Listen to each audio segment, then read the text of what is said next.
It was an early morning in November when Mir Hasan arrived at a construction site in Noida, a suburb of India's capital, Delhi, to start his daily shift. He drank a bottle of water and began work right away. This was his routine every day.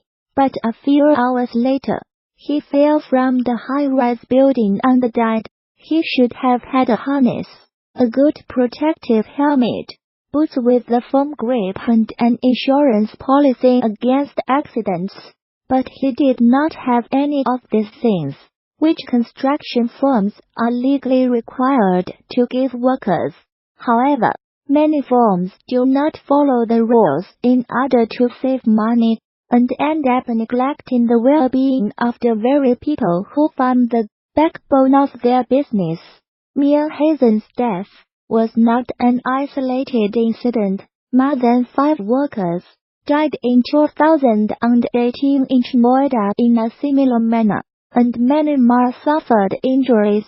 Ram Bodhan, who has worked at many construction sites in Noida, says most contractors and builders do not take the safety of workers seriously.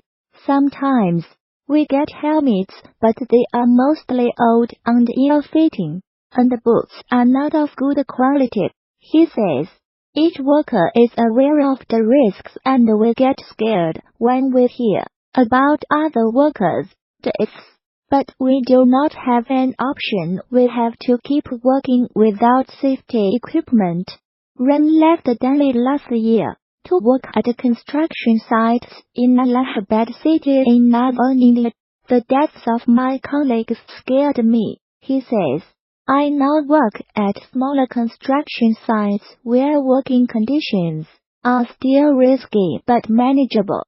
The invisible workforce stories about the unorganized workers at the heart of India's economy. The construction sector, which mostly relies on unorganized labor, is one of India's biggest job providers. India has seen a construction boom in recent years as incomes rise and cities expand. But the industry mostly attracts migrant workers from villages who move to towns and cities due to a lack of jobs in their own areas. For any laborer refusing to work without proper safety equipment, there will be 100 others willing to take the job, and so construction firms seldom fear losing their workforce, and hire and fire frequently. P.C. Nath, the founder and editor of the journal People's Archive of Rural India, says an agrarian crisis has also contributed to the constant migration of laborers from villages to cities. Farming has become unsustainable because of the poor policies of governments, and that is why the agrarian workforce is rapidly moving to the construction sector, he says. Atul Kumar is currently working on a construction project in Noida. He came to the city from a village in the neighboring state of Uttar Pradesh after farming became costly and unsustainable. I was not making enough money in farming. As a construction worker, I earn anything between 200 to 300 rupees, 54美元 50 a day. Yes, construction work is risky, but it feeds my family, he said. I visited many construction sites in Noida and Allahabad, and spotted laborers working without proper safety equipment, and when we tried to speak to the managers at these sites, we were denied entry.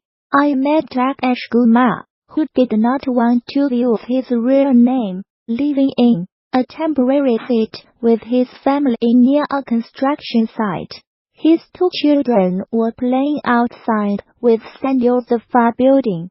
The hut, which had a plastic sheet as a roof, had just enough room for 4 people to sleep. It gets terribly cold in the night, and my children suffer so much, he said. I cannot even afford to send them to school. All this worries me.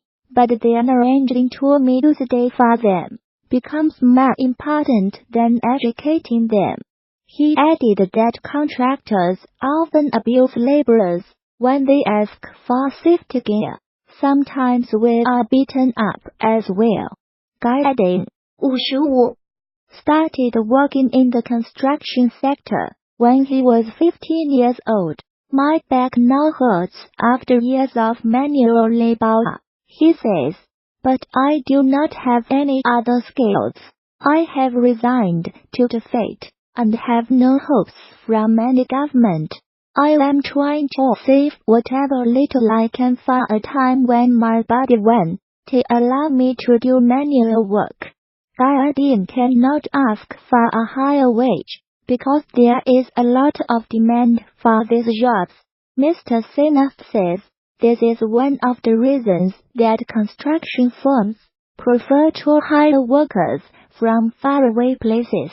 Migrant laborers come from different parts of the country and never pose the risk of forming a union to demand better wages or safety equipment. He says, locals on the other hand can easily form unions. Migrant workers also lack resources to take any legal action or demand compensation after accidents. As long as firms continue to prefer migrant laborers, the influx will continue and nobody will bother about their safety. Ms. Senath says, death is not the only risk. Workers are also constantly exposed to dust from the construction site coupled with toxic levels of air pollution. I struggle to breathe and cough constantly, says 25-year-old Dilip Kumar, a construction worker who suffers from respiratory illnesses. But I do not pay attention to all this. I want to work hard, save up and then open a small shop in my village. I am not sure if my dream will come true, but I will keep dreaming. Women workers face different challenges. Reena Kumari, who works in Allahabad, says builders do not hire women and whenever they do, they prefer younger women. They think women cannot work as much as men, so most days I go without any work or settle for a lower daily wage. She says, my husband left me, so I have to work for my children. So what can be done to keep construction workers safe? Rajat Sodhi, founder of Architecture for More project, says contractors need to invest in safety measures. In developed countries, most firms have a health safety department, and an emergency health worker is always present at the site. But this costs money and most Indian contractors do not want to spend extra, he says. He says that while the situation is slowly getting better, existing rules need to be properly implemented. B.S. Singh, the district magistrate of Noida, acknowledges that some construction firms are not following proper health and safety norms. He says part of the problem is a lack of awareness. Most migrant workers move from place to place, and it becomes difficult for us to make them aware of government schemes. He says, we are also trying to get firms and laborers to formally register with us, because it ensures that they get proper compensation. Kes Aralal, who has been a construction worker for 20 years, says he has heard about health benefits and other schemes, but does not know how to access them. We want the government to help us, but we also want people to change their attitudes towards us. He says, we are considered untouchables. People do not even talk to us nicely. Little do they know that we risk death every day to build their beautiful homes, the kind we can never dream of living in. Photographs and additional reporting by Ankit Srinivas. This is the second story in a three-part series about the millions of informal workers who help Indian cities function. A popular tourist attraction has become the latest Chinese company tour, show solidarity with Huawei's Chief Finance Officer, Meng Wanzhou, who was arrested in Canada on 1 December. Shannon Mountain Scenic Park in eastern Henan Province said it would waive the $9.50 65 yuan ticket fee for anyone carrying a Huawei phone.